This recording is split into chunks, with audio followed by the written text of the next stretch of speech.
Welcome back to the third lesson in my Level 2 Performance and Technique course within the Beginner Piano course. Don't forget to subscribe if you haven't already done so, and if you like what you see, give this video a thumbs up. If you'd like to buy the book, there's going to be a link below, and I also offer online piano lessons. If you're looking for one, there's going to be information below too.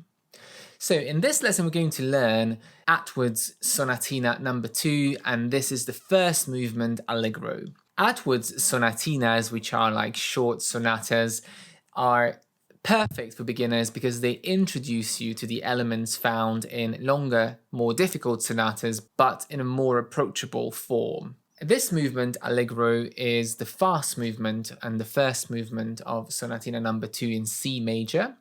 And as you could hear, there is a first section that repeats twice, then we've got a B section, and then the A section comes back in the end. So it's an A-B-A section. The A's played twice at the start, so A-A-B-A really. So we've got the chorus 3 times. The classical style shines through the simple harmonies and the broken chord Alberti bass line accompaniment of the left hand, which is going throughout the piece, and the right hand has a beautiful, elegant, simple melody. The key thing in this piece is to play with accuracy in articulation and rhythm, an even tempo, and to make the left hand broken chords, the accompaniment, much quieter than the right hand melody. So bring out the right hand melody and try to phrase it as best as you can.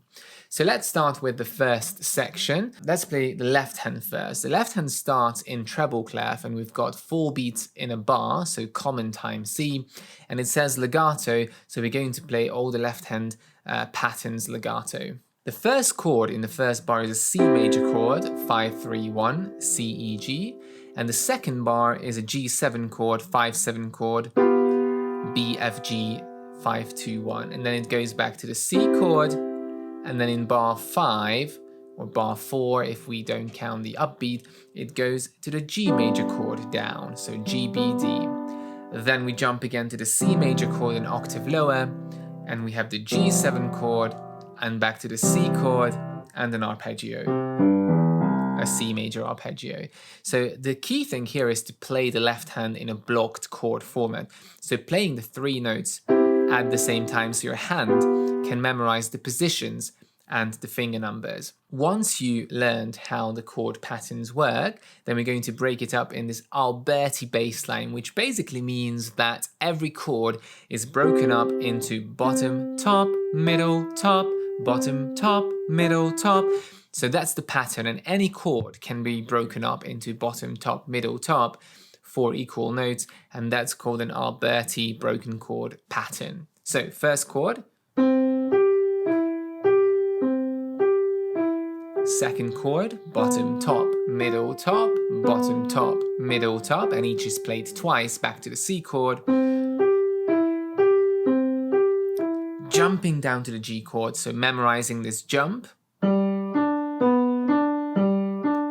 And jumping down again to the C chord.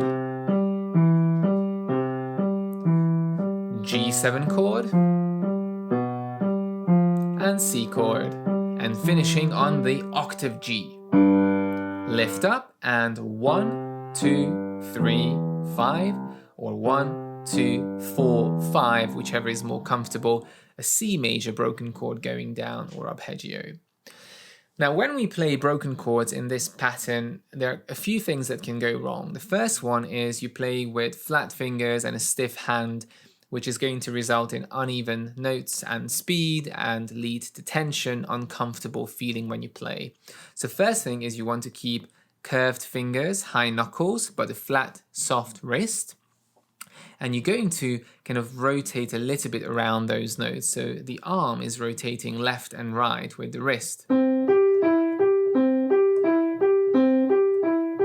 instead of keeping it static and just playing from the fingers, which can be very dangerous. And the second thing is to not hold down any of the notes. So keeping it legato but not holding down.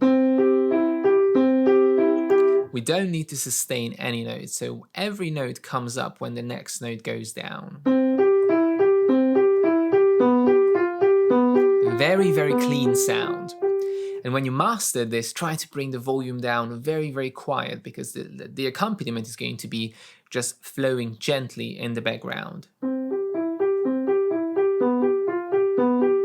And keeping the fingers very curved, because then you get more control over the sound and dynamics. So that was the first section, left hand. Right hand has the tune, starts in a C position, 5 on the G, and it's an upbeat. So 4 and 1 and 2 and 3 and. We've got quavers followed by crotchets. So you can either go ti ti ta ta ta, ti ti ta ta ta, or you can go 4 and 1 2 3, 4 and 1 2 3, 4 and 1 2 3 4, 1 and 2 and 3, 4 and 1 2 3, 4 and 1 2 3, 4 and 1 2 3 and 4 and 1 2 3. So that was the rhythm and the notes. Now the key thing here is we've got these slurs, so we're going to drop the hand on the slurs and lift up on the crotchet. Drop, lift, lift, lift, drop, lift, lift, lift. So give a little bit of a throw into those short phrases. Let the hand drop, roll through those 3 notes, and then lift, lift, lift. Now, what can happen here is you detach 2 of those crotchets or quarter notes, but the 3rd one sticks down and you connect it to the next slur. I've seen this many times before, and although there's nothing wrong with it, it's not consistent. So it sounds like this.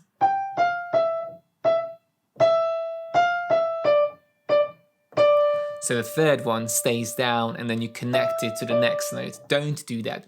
Be consistent. All 3 crotchets need to be separated. And the new phrase. And then look at the slurs and they show you which notes need to go together.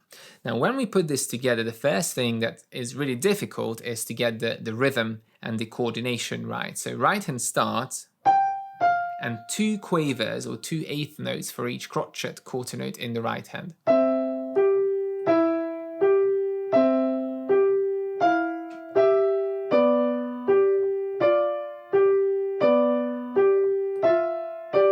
Now a new slur, connect,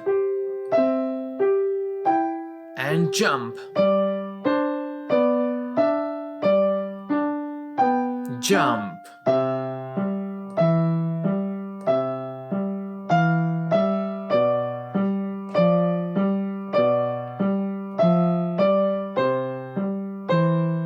Jump to the low G, 1 and 2 and 3. So right hand starts. So that's how the rhythm comes together. Very important to know which notes go with which in the left and right, and making sure the 2 hands work in perfect sync. Now when you got that bit right as well, then you start adding your dynamics. So left hand goes quieter and right hand says forte and loud. So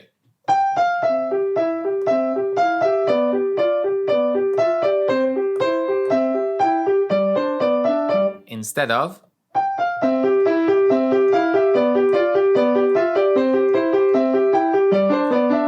when the left hand is completely drowning out the right hand melody. You don't want that. So that was the first section. You played that twice, and then we move on to the middle section, which is full of scales. So again, a very classical feature. Left hand starts in this G7 position, F, B, D. So that's the first chord. And then an inverted C chord, first inversion, E, G, C, 1, 3, 5. Another C chord, and then back to G major. G7 again, so F in the bottom, C major, and then a D minor chord, F, A, D, G major, and jumping down to the C. Now let's see the pattern, G7, C in first inversion, another C, and back to G. G7 with the F in the bottom, C, D minor, G major, and C major. Right hand. It's going to be starting with a big jump, so G, and then jumping down to the octave. So 4, 1 and 2 and 3 and 4 and. It's a beautiful scale from G to G, but without the F sharp, so almost a G major scale.